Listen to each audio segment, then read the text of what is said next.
Hello, third grade readers. Welcome to our lesson today. So this week we are talking about how are sentences and paragraphs connected. This is kind of a review of all of our strategies that we have talked about in our skills. So you should have hopefully taken notes already on our text structures. And what we're going to look at now is some specific text structures and how to identify them and understand them. So I am in my Laughs Ready book on page 296. I have a pencil and a highlighter and ready to go. So if you are not ready with that, please pause, come back with your materials. All right, so again, we are connecting sentences and paragraphs. When we can describe how sentences and paragraphs are connected, then we better understand what the author is trying to explain. What is it they're wanting us to get from this? We know a paragraph is a group of sentences. Like this is a paragraph because it's made up of sentences. Paragraphs and sentences both contain ideas that connect to each other in some way. We don't read a story about alligators and one about a painter. They would not be connected. Sometimes the connection is a cause and effect, and we just took some notes on this, but I'm going to highlight it here in my book. A cause is the reason something happened. Why did it happen?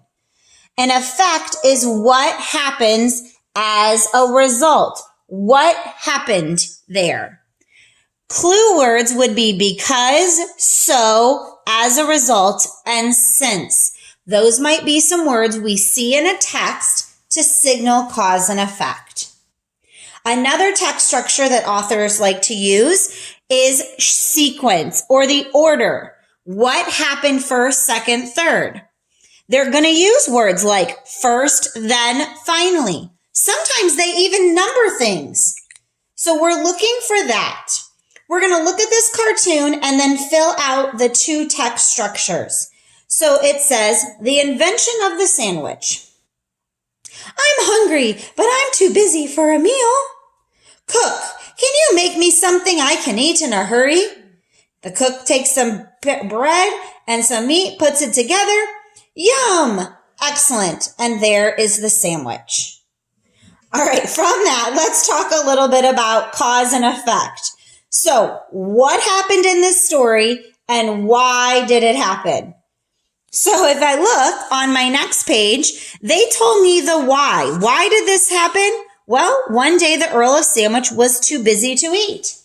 What happened because he was too busy to eat? He asked the cook to make him a sandwich, who then put bread and meat together, or to make him something to eat in a hurry. So our effect tells me what happened because he was too busy. So I'm going to put the Earl asked the cook to make something in a hurry. The Earl asked the cook to make something in a hurry. And then I'm going to add the cook put meat between bread. And there we have the sandwich. So here is my cause and effect from my picture. What happened? The Earl asked the cook to make something in a hurry. The cook put meat between bread. Why did he do that? Because he was too busy to sit down and eat a whole meal. I could also say, one day the Earl of Sandwich was too busy to eat, so he asked him to make something in a hurry, and he put meat between bread. Now let's look at the sequence of events. What happens first? Well, at first, the Earl of Sandwich was too busy to eat.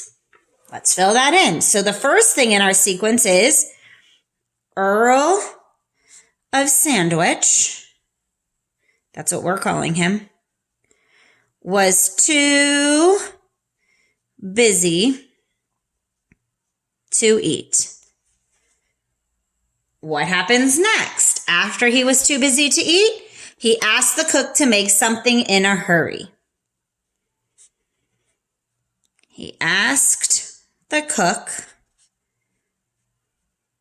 to make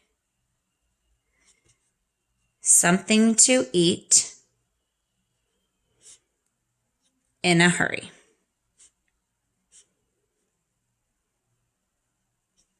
He asked the cook to make something to eat in a hurry.